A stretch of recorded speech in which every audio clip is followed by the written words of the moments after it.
छत्रपती शिवाजी महाराजांनी स्वराज्य स्थापन करण्यासाठी जास्तीत जास्त किल्ले स्वराज्यात असावे म्हणून एक एक किल्ला जिंकून घ्यायला सुरुवात केली होती. किल्ले स्वराज्यात असणे किती महत्त्वाचे होते हे शिवराय जाणून होते. शिवरायांकडे मावळ्यांची संख्या कमी होती, त्याचबरोबर शस्त्रही कमी होती. त्या उलट शत्रूकडे मोठा फौजफाटा असे, शस्त्रांची संख्याही जास्त असे, म्हणून काही किल्ले जिंकायला शिवरायांना अडचण येत होती. अनेक प्रयत्न करूनही मोठे मोठे किल्ले शिवरायांच्या ताब्यात येत नव्हते.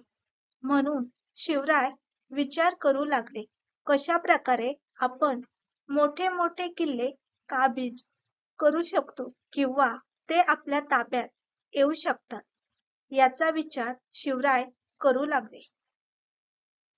स्वराज्यासाठी मोठे मोठे किल्ले आपल्या ताब्यात असणे खूप गरजेचे होते. असेच एका मोहिमेवरून परत येत असताना शिवराय आणि त्यांचे मावळे एका जंगलातून प्रवास करत होते.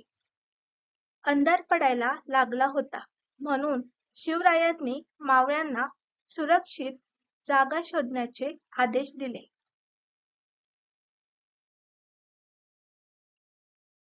त्या जंगलात मावळ्यांना एक छोटीशी झोपडी दिसली. शिवराय आणि मावळे त्या झोपडीजवळ गेले. त्या झोपडीमध्ये कोणी आहे का अशी विचारणा केली असता एक म्हातारी आजी बाहेर आली आणि तिने या सर्वांना आतमध्ये येण्याची विनंती केली. आजीने शिवरायांना ओळखले नाही. आजीने तुम्ही कोण असा प्रश्न केला.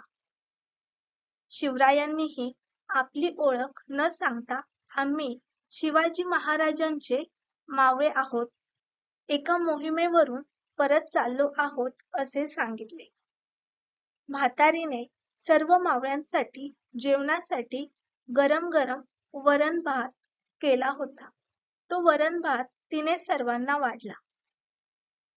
भात खाण्यासाठी शिवाजी महाराजांनी जसा भातामध्ये हात घातला तसा तो भाजला. आजी हसली आणि म्हणाली, बाळा, भात खाताना असा मध्ये हात घालायचा नसतो. तो भात बाजूबाजूने थोडा थोडा खायचा असतो. एकदम खाण्याचा प्रयत्न करशील तर तो भाजणारच ना. शिवराय जशी चूक करत आहेत तशी चूक तुम्ही मावळेही करीत आहात, असे आजी म्हणाली. आजीला माहीत नव्हते भात खाणारे स्वतः छत्रपती शिवाजी महाराज आहे. शिवरायांनी उत्सुकतेने आजीला विचारले, आजी, आमचे शिवराय कोणती चूक करत आहेत आम्हाला सांगताल का?